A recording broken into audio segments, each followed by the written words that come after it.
கலாச்சாரம், அதாவது நபிகளார் காலத்து அந்த அரபு அந்த கலாச்சாரமும் நமது இது, அதாவது மார்க்கமும் கலாச்சாரம் உண்டு. மார்க்கமும் கலாச்சாரம் எந்த அளவில் சம்பந்தப்படுது, எந்த அளவில் வித்தியாசப்படுதுன்னு பாதி. இப்போ இதில் அதில் ஒரு பகுதி வரும்.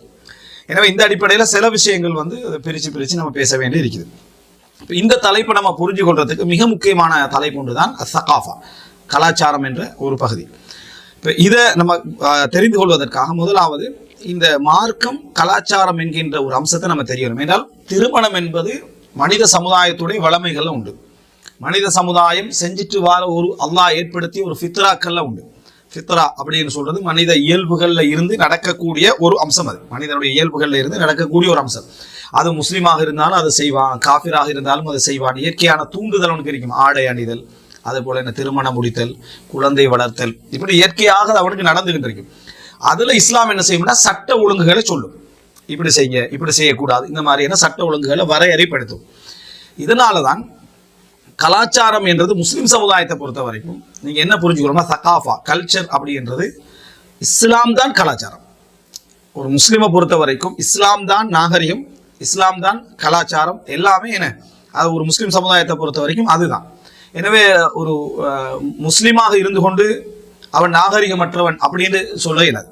அப்படின்னா அவன் சரியான முஸ்லீமா இல்லைன்னு அர்த்தம். நாகரிகமற்றவன்டா முழு முஸ்லீமா ஆகிக்கிறான், ஆனால் நாகரிகம் இல்லாமிக்கிறான்னு சொல்லக்கூடாது.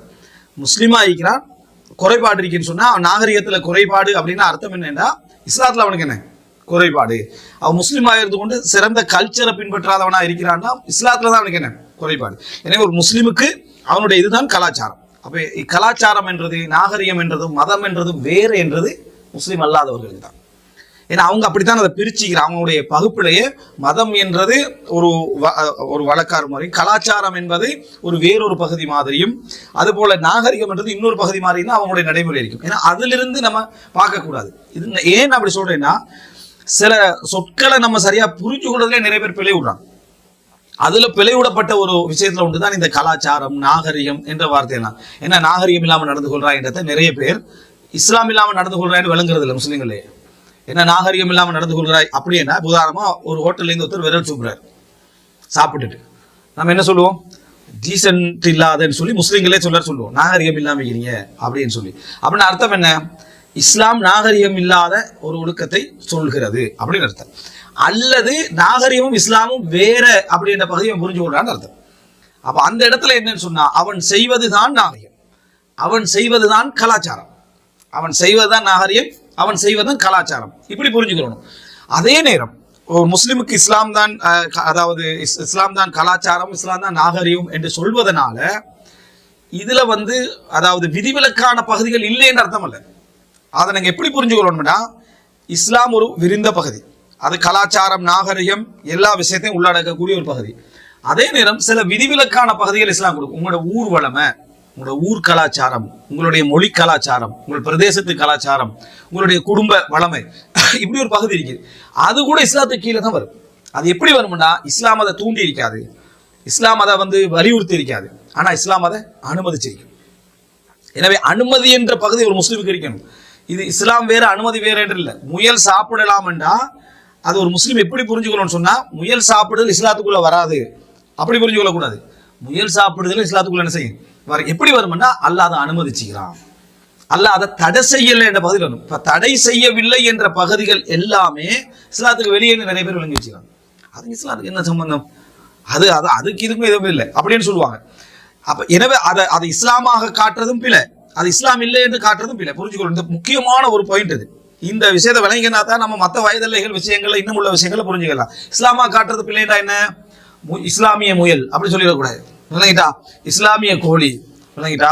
அதே போல என்ன இஸ்லாமிய வங்கி சொல்றாங்க, இஸ்லாமிய வங்கி, இந்த மாதிரி கொண்டு வந்துடக்கூடாது. இப்போ ஒரு சாராயத்தில் உள்ள போதை பொருள் எல்லாம் அகற்றிட்டு ஒருத்தர் அடிக்கிறார், இஸ்லாமிய சாராயம் அப்படின்னு சொல்லிடக்கூடாது. துஃபு இஸ்லாமிய மியூசிக், சரியா, இப்படி கொண்டு வந்துடும். இஸ்லாமாவும் காட்டக்கூடாது. ஏன்னா இஸ்லாம் அதை அந்த இடத்துக்கு கொண்டு வரல, இஸ்லாம் அது அந்த இடத்துக்கு கொண்டு வரல. இப்ப இஸ்லாமிய கவிதைன்னு சொல்லுவாங்க, இஸ்லாமிய கவிதை என்று சொல்ற வார்த்தை பிரயோகம் தவிர்க்கணும். சொல்ல வாரது அவங்க அதுக்கு இல்லை, இஸ்லாத்தை பற்றிய கவிதைன்றதுக்காக தான் சொல்ல வராங்க. அதை கூட நம்ம தவிர்க்கிறது என்னது நல்லது. கவிதை இஸ்லாம் அனுமதிச்சு, இஸ்லாத்தை பற்றி நான் கவிதை என்ன செஞ்சுக்கிறேன், எழுதியிருக்கிறேன், இப்படி கொண்டு வரணும். இதே மாதிரி இஸ்லாமிய அப்படின்னு சொல்லிக் கொண்டு இஸ்லாமிய மருத்துவம் கிரேக்க யூனானி மருத்துவத்தை கொண்டு அதுக்குள்ள சேர்த்துக்கிறாங்க. அதனாலதான் எல்லா மெடிசினையும் வந்து தமிழ்ல இங்கிலீஷ்ல சொல்லுவாங்க, அதை மட்டும் அரபுல சொல்லுவாங்க. யூனானி மருத்துவம், யூனானடா என்ன, கிரேக்கம். அப்ப யூனானி மருத்துவம் என்று சொல்றதுக்கான அது அரபுல பாருங்க, முஸ்லீம்களுக்கு யூனானி அறிமுகப்படுத்தி விட்டாங்க. இஸ்லாம் அரபுல கொண்டு வந்து என்ன செஞ்சிருவாங்க, அறிமுகப்படுத்தி விட்டுருவாங்க. அதே போலதான் இஸ்லாமிய வங்கி நடத்துறவங்க முஷாரக்கா, முதாரபா, முராபகான்னு சொல்றது ஹராமான சப்ஜெக்டுகள் வாரதாக இருந்தாலும் அதுக்கு முஷாரக்கா ஹலாலா ஹராமான்னு பார்க்கணும், முதாரபா ஹராமா ஹராமான் ஹலாலா ஹராமான்னு பார்க்கணுமே தவிர முஷாரக்கா அரபுல சொல்றாரு ஹலாலுன்னு அப்படி வரக்கூடாது. எனவே அது இஸ்லாம் என்றும் அடையாளப்படுத்தக்கூடாது. இஸ்லாமிய மருத்துவம் அப்படின்னு ஒரு இஸ்லாமிய மருத்துவம் இல்லை, அதுக்கு நான் ஹிஜாமா இஸ்லாமிய மருத்துவம்ன்றாங்க. ஹிஜாமா இஸ்லாம் சுன்னா பாயிண்ட் நோட்டு வச்சுக்கிறாங்களா? என்னடா சுன்னா பாயிண்ட் சொன்னா அது வந்து அந்த இடத்துல சுன்னா பாயிண்ட் ஹிஜாமா செய்யறதுக்குரிய சுன்னா பாயிண்ட் அது. ஆனா இப்படி ஒரு சுன்னா பாயிண்ட் வச்சு அதை இஸ்லாம் ஆக்கி விடுறாங்க. புதன்கிழமை செய்யக்கூடாது, சனிக்கிழமை செய்ய. அப்ப எனவே ஹிஜாமா என்றது இஸ்லாம் அனுமதிச்சது, அரபுகளுடைய கலாச்சாரம், அரபுகளுடைய வழிமுறை, அதுல நல்லது இருந்தா நம்ம எடுத்துக்கலாம், அது அனுமதிச்சது அப்படின்னு வழங்கும். இங்க மிக முக்கியமான பகுதி இருக்கு. தொப்பி எங்க வரும், ஹிஜாமா எங்க வரும், ரொட்டி எங்க வரும், சவுபு எங்க வரும், முடி எங்க வரும்ன்றதுக்கு இதெல்லாம் புரிஞ்சு கொள்ள வேண்டியிருக்கு. அப்ப இந்த மாதிரி சப்ஜெக்டுக்குள்ளதான் வயதில்லையும் வரும். இந்த மாதிரி சப்ஜெக்டுக்குள்ளதான் அனுமதி.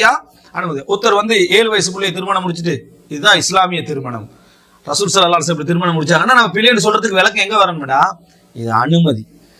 சுன்னத்தெல்லாம் என்னது அது இல்ல, மார்க்கம் வலியுறுத்தலாம் இல்ல, அனுமதியை கொண்டு வந்து நீ என்ன சொல்லக்கூடாது, இதுதான் சுன்னா அடிப்படை, சுன்னா திருமணம் அப்படின்னு நீ சொல்லக்கூடாது.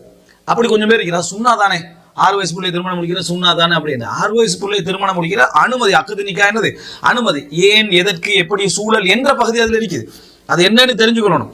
அப்ப அதெல்லாம் அதை கொண்டு சுண்ணால சேர்க்கக்கூடாது. ஸோ இந்த பகுதி நம்ம விரிவா புரிஞ்சுக்கணும். ரசூல் ஸல்லல்லாஹு அலைஹி வஸல்லம் இஸ்லாம் தான் கலாச்சாரம், இஸ்லாத்தை கீழே தான் அனுமதியும் வரும், தடையும் வரும்.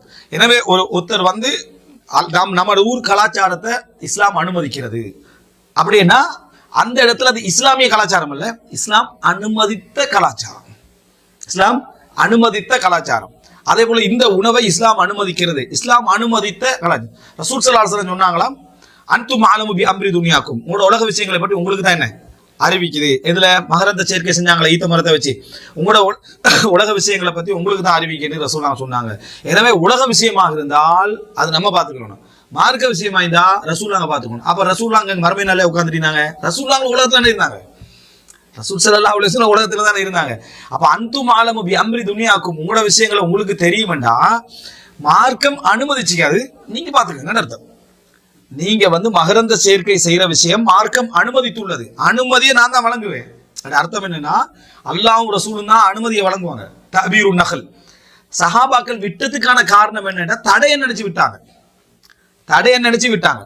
அப்பதான் ரசூலுல்லாஹ் சொல்றாங்க, நான் வந்து உலக ரீதியாக ஒரு ஆலோசனை சொல்றத நீங்க மார்க்கமா என்ன செய்ய வேண்டிய அவசியம் இல்லை, எடுக்க வேண்டிய அவசியம் இல்லை. அதோட அர்த்தம் ஈத்தமர விஷயங்கள், வயல் விஷயங்கள், வியாபார விஷயங்கள் நான் தலையிட மாட்டேன், நமக்கு தொழுகை நோன்பு ஜகாத் ஹஜ் இந்த விஷயத்துல மட்டும் தான் நான் தலையிடுவேன் அர்த்தம் இல்லை. ஈத்தமர விஷயமா இருந்தாலும் எதா இருந்தாலும் நான் கூடும் என்று சொன்னா தான் உங்களுக்கு கூடும், நான் கூடாதுன்னு சொன்னா தான் உங்களுக்கு கூடாது. ஆனா நான் கூடும் என்ற ஒரு விஷயத்துல நீங்க தவிர்த்து கொள்ள சொன்னா அது நீங்க தான் என்ன செய்யணும், முடிவெடுக்க வேண்டும் என்று தான் சொல்ல வந்தது. ஆனா அந்த ஹதீஸ் எப்படி வழங்கப்படுத்துறாங்கன்னா உலகம் எங்களுக்கு, மார்க்கம் ரசூலுல்லாஹ்களுக்கு அப்படின்னு வழங்கப்படுத்திக்கலாம். அப்ப இதெல்லாம் நம்ம தெரிஞ்சு கொள்ள வேண்டிய முக்கியமான அம்சம். இஸ்லாம் தான் கலாச்சாரம், இஸ்லாம் தான் நாகரிகம். அது எப்படி அதுக்கு கீழே வரும்னா இஸ்லாமிய கலாச்சாரம் ஒன்று இருக்குது, இஸ்லாமிய நாகரிகம் ஒன்று இருக்குது, இஸ்லாம் அனுமதித்த கலாச்சாரம் ஒன்று இருக்குது, இஸ்லாம் அனுமதித்த நாகரிகம் ஒன்று இருக்குது. இஸ்லாமிய கலாச்சாரம் என்றா ஒரு முஸ்லிமை பொறுத்த வரைக்கும் அவன் தாடி வச்சுக்கிறது கல்ச்சர்.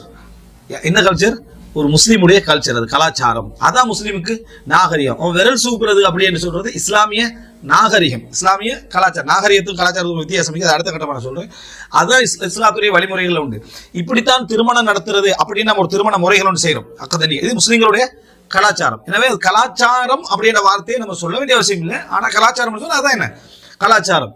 எனவே இது வேறு, இந்த சப்ஜெக்ட் வேறு. இஸ்லாம் அனுமதித்த கலாச்சாரம் அப்படின்னு ஒன்று இருக்குது.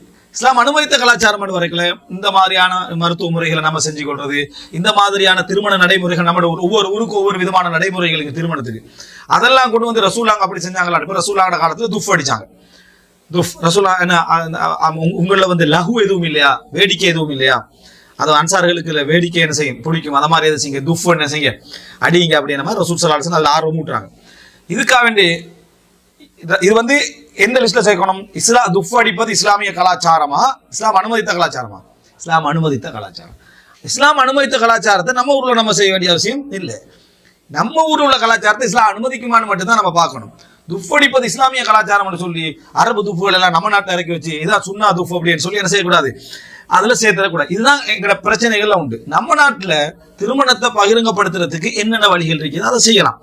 அதெல்லாம் நம்ம பார்க்க வேண்டியது என்னன்னா, அந்நிய கலாச்சாரமாக அது இல்லாமல் இருக்கணும். அதுல இஸ்லாத்துக்கு முரணான சப்ஜெக்ட் இல்லாமல் இருக்கணும். அவ்வளவுதான் நம்ம அதில் பார்க்க போறோம். இருந்தால் நம்ம அதை செஞ்சுட்டு போகலாம். ஊர்ல திருமணத்தை பகிரங்கப்படுத்துறதுக்கு சின்ன சின்ன லைட்டுகள் போடுறாங்களா, இது என்ன இஸ்லாத்துக்கு எதிரானதுன்னு சொல்லக்கூடாது. லைட்டு போடுறது சின்ன சின்ன அந்நிய கலாச்சாரமாக இருந்தா நம்ம சொல்லலாம்.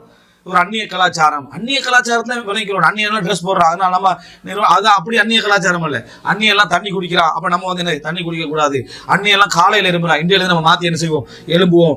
அப்படி இப்போ ஒரு சஹாபி வரா, நல்லாவே தூதர யூதர்கள் கடும் கோபத்தில் இருக்கிறாங்க, நீங்க எல்லாத்தையுமே அவங்களுக்கு முரணா சொல்லி சொல்லி சொல்லி சொல்லி இருக்கிறீங்களே, அவங்களுக்கு முரணா எல்லாத்தையும் சொல்றீங்க. மாதாவிடா பெண்கள் அவங்க ஒதுக்கி வச்சிருவாங்க. நீங்க என்ன செய்றீங்கன்னு சொன்னா, மாதாவிடா பெண்களோட என்ன செய்யலாம், உறங்கலாம், எரிக்கலாம், போகலாம், வரலாம்ன்றீங்க. இப்ப தடை மட்டும் ஒன்றுதான் மாதாவிடா பெண்கள்ல என்ன உறவுல ஈடுபடுறது, குடும்ப உறவுல உடல் உறவுல ஈடுபடுமா தடை, அதை நாங்க செஞ்சிருவான்னு கேட்டாங்க. அவங்களோட முரம்படுறதுக்காக வேண்டி அவங்க அதை தவிர்த்துக்கிறாங்களே, நம்மளும் தவிர்த்துக்கிறப்ப இப்ப தடையில மனைவியோட உறவு கொள்றது அந்த மாதவிடாய் டைம்ல 2 பேருக்கு தடை. இப்ப அதனால அவங்களுக்கு முரம்படுறதுக்காக நீ என்ன அதை நம்ம செஞ்சிருவான்னு ரசூலா கோவப்பட்டாங்க. அப்ப அர்த்தம் என்ன, முரண்படுதல் என்றதுக்காக நம்ம தாடி வளர்க்க ஆரம்பிச்சு நம்ம சூட் பண்ண ஆரம்பிக்கிறது அதல்ல முரண்படுதல் என்றது நமது கலாச்சாரம் என்று இல்லாத ஒன்றில் அவன் கலாச்சாரத்தை ஃபாலோ பண்றது. நமக்கு உள்ள அவன் ஃபாலோ பண்ண அவன் தெரிஞ்சுக்கிறான் அர்த்தம், அவன் நல்லா இருக்கிறான் அர்த்தமே தவிர முரண்பாடு இல்லை. இந்த அடிப்படை நம்ம எல்லா தெரிஞ்சுக்கணும்.